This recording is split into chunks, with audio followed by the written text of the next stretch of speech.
So previously in this music theory series for banjo players, we've talked about things like rhythm, notes on the fretboard, building a major scale, and now it's time to talk about chords.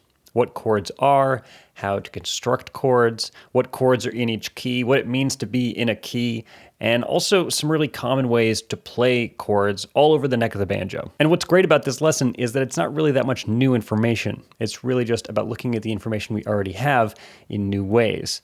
But that means you're probably going to want to be pretty familiar with the material from the previous lessons, so if you need a refresher, I'll leave a link to the rest of this playlist in the description below. But aside from that, let's just get into this.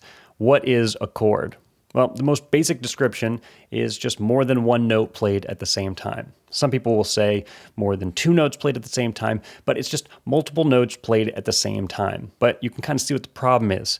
Multiple notes played at the same time is kind of a vague description, isn't really that helpful for what we're trying to do. Play chords in keys, hopefully to play them on the banjo, maybe even in bluegrass. So let's look at a kind of a more specific definition of chord that's going to work for what we actually use. For the purposes of this lesson, let's just think of a chord as being three notes, also known as a triad. You probably already know a few chords if you've been playing banjo for at least a little while, and unless you're playing a lot of seventh chords or other extended chords, pretty much everything you're playing is probably a triad, a three-note chord. That doesn't necessarily mean you're only playing three strings. You can play a four-note chord or a five-note chord. It's just that some of the notes are probably repeating. We're just repeating one of the notes in the chord, but it's still the same three notes. And for the most part, within a major scale, for what we use in bluegrass or on the banjo, most of the time it's chords like this, just three notes. But how do we know that it's GBD that makes up a G chord? And what about the rest of the chords in, for instance, the key of G? What about minor chords? What about diminished chords? How do we figure out why all of those contain certain notes? Well, you'll be happy to know that it's actually a pretty simple system, or it can be anyway. So let's look at the simple version of that system now. If we think about our G major scale, G, A, B, C, D, E, F sharp, G.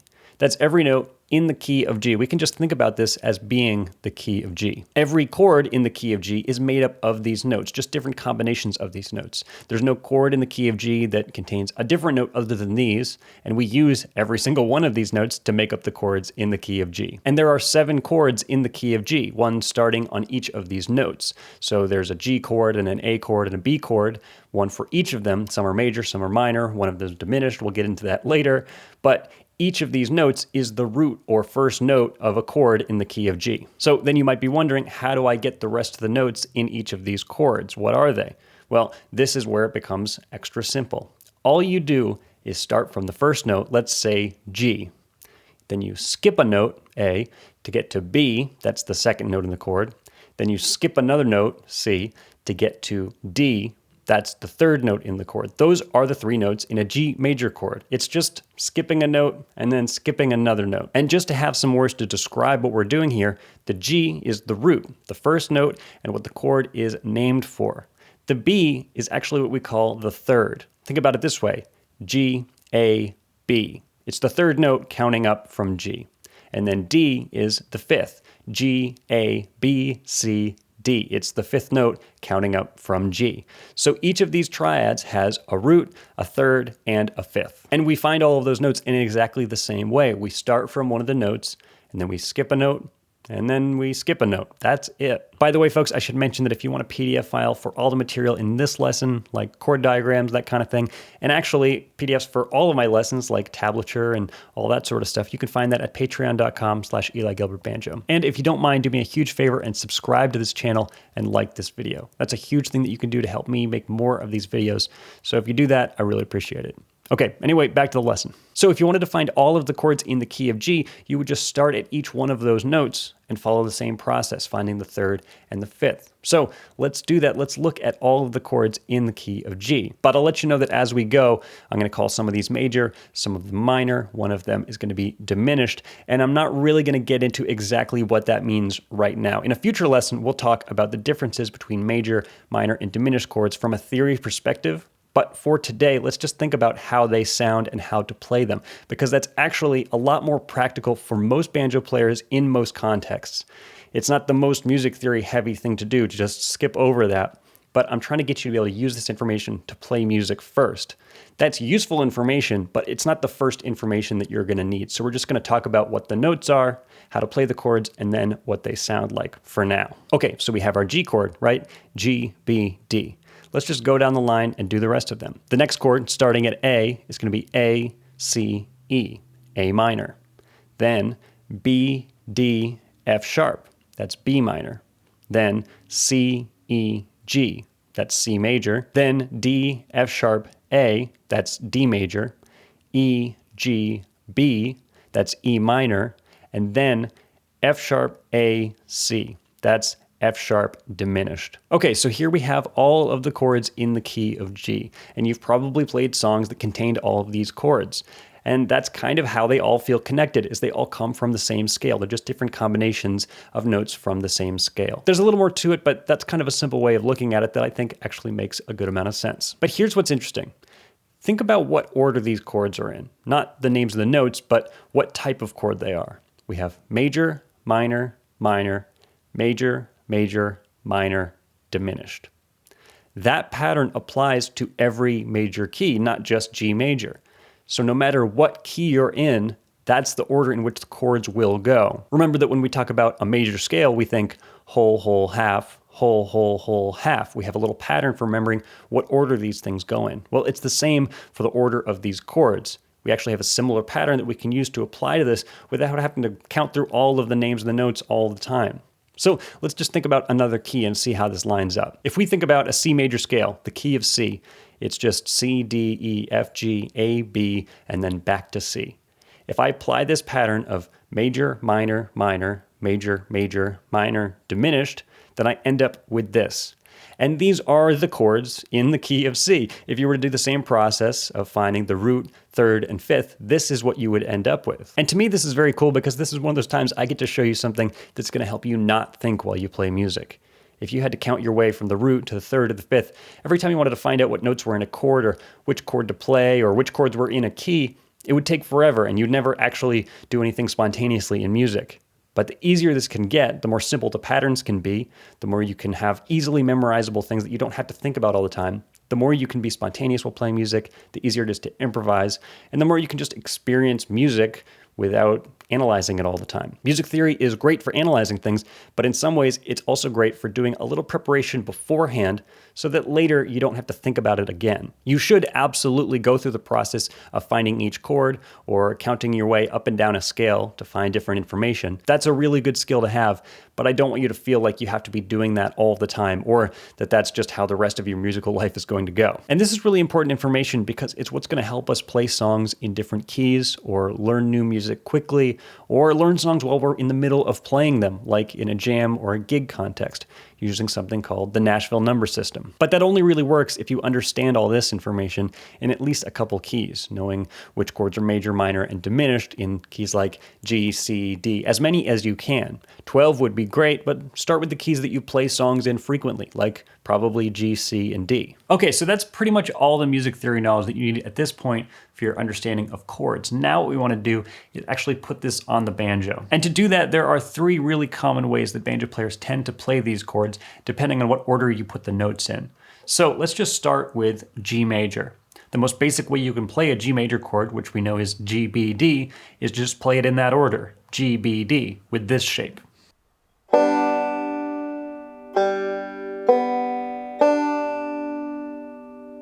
This is what we're going to call a root position chord.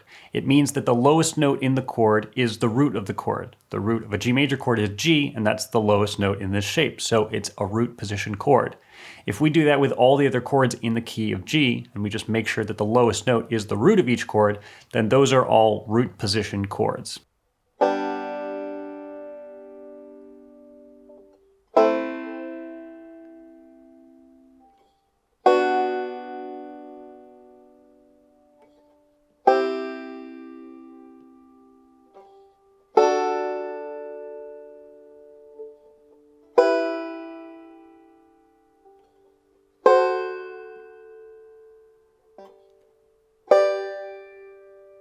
And you can play the same chords with the same notes in the same order on the bottom three strings as well.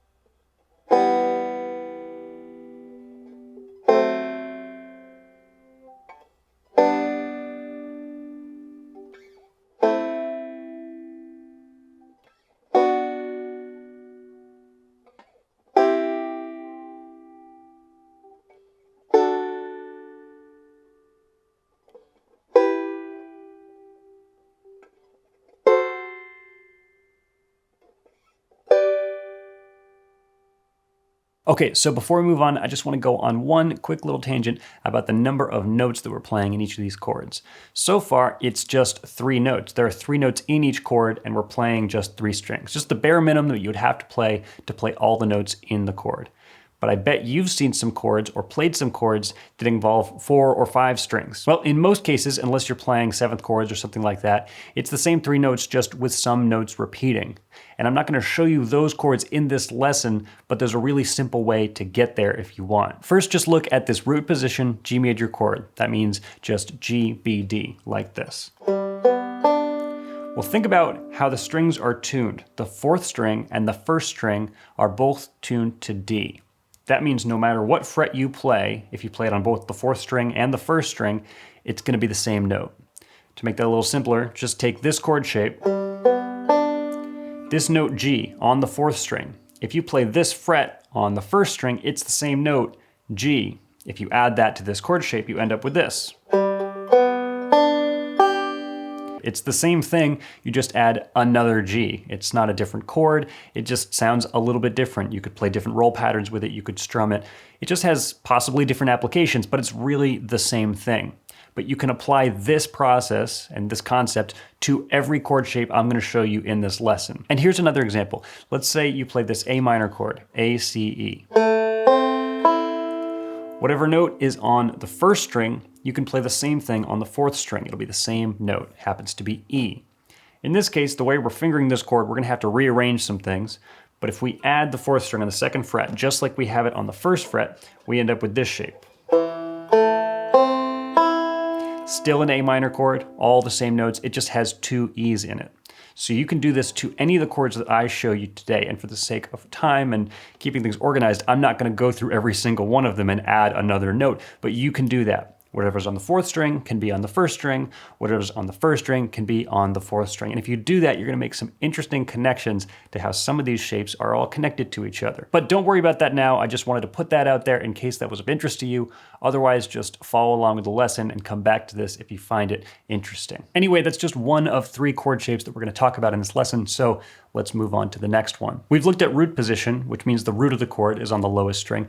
But now let's look at something called first inversion. And in this case, inversion just means the same notes in a different order. And in this case, it means that the 3rd of the chord, or the middle note in the chord, is on the bottom. So instead of the lowest note being the root, it's the 3rd. So in the chord like G, B, D, we're going to have B as the lowest note.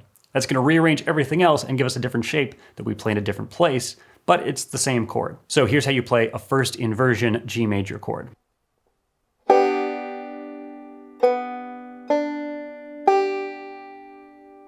So then here are all the first inversion shapes for the chords in G major.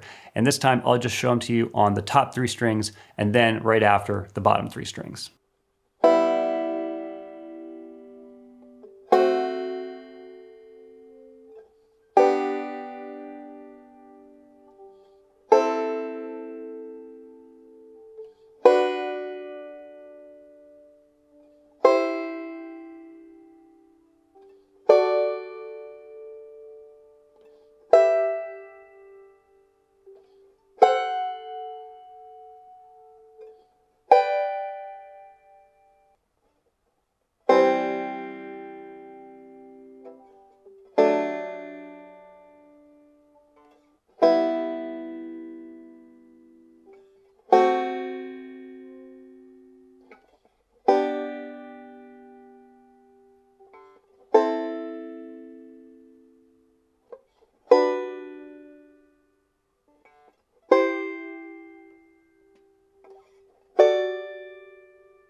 Okay, so we've looked at root position, first inversion, and now finally we have second inversion. There are 3 notes in the chord, so there are 3 possible notes that could be on the lowest string. And in this case, now we're going to look at the 5th on the lowest string. That's second inversion. So if we're thinking about a G major chord, G, B, D, and we put the 5th on the bottom, that would mean D would be on the bottom. This is what a second inversion G major chord looks like.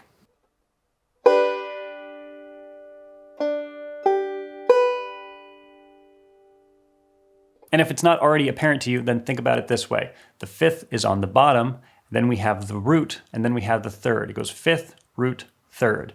So if we put all the chords that we have in our key in that order, then we end up with these shapes.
Now, one thing I'll say is that that's a ton of shapes in a ton of different places, a ton of different string sets. That's a lot of information.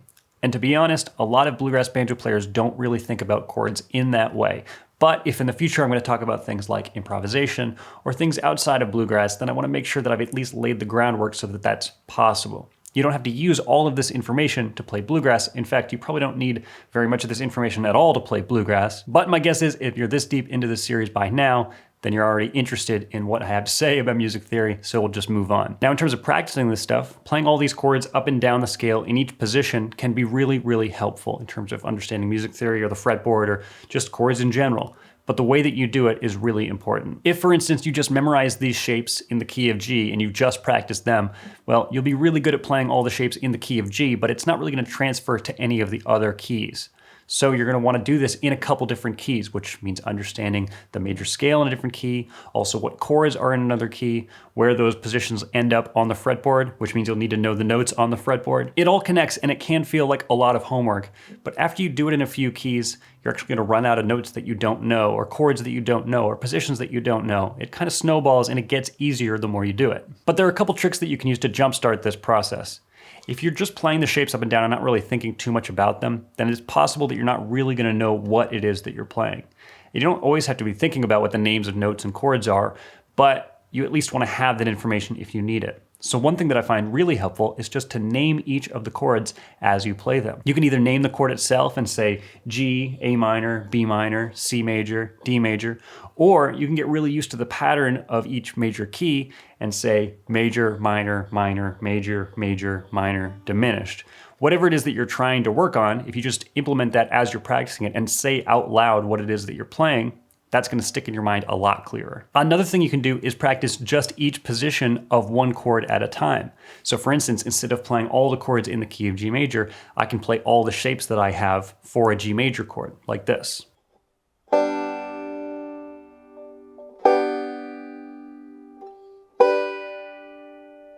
Then I can play all the shapes that I have for an A minor chord, like this.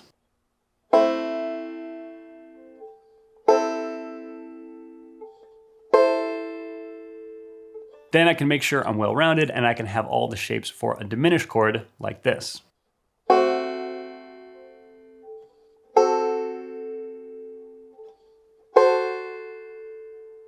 And if you even want to take that a step further, you could name the notes in each shape that you play. So that means if you're playing root position chords, it would be G, B, D, A, C, E, B, D, F sharp, and so on. Or if you started doing that with first inversion shapes, then it would be B, D, G, C, E, A, D, F sharp, B, that sort of thing. At first, that will not be easy, but the more that you do it, the easier it'll get, and the less you'll have to think about it. There isn't really a position on the fretboard where I have to think about what note I'm playing. I just have enough experience doing it because there's only 12 notes, and there's only so many combinations that you come across.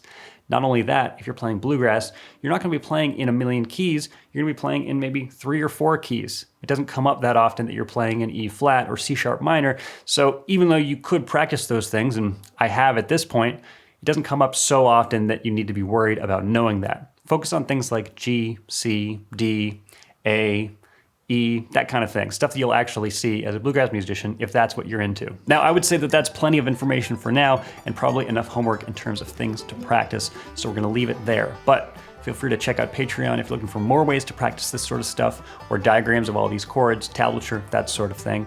Don't forget to subscribe to this channel and like this video if you don't mind. Otherwise, I'll see you in the next video. Thanks for watching.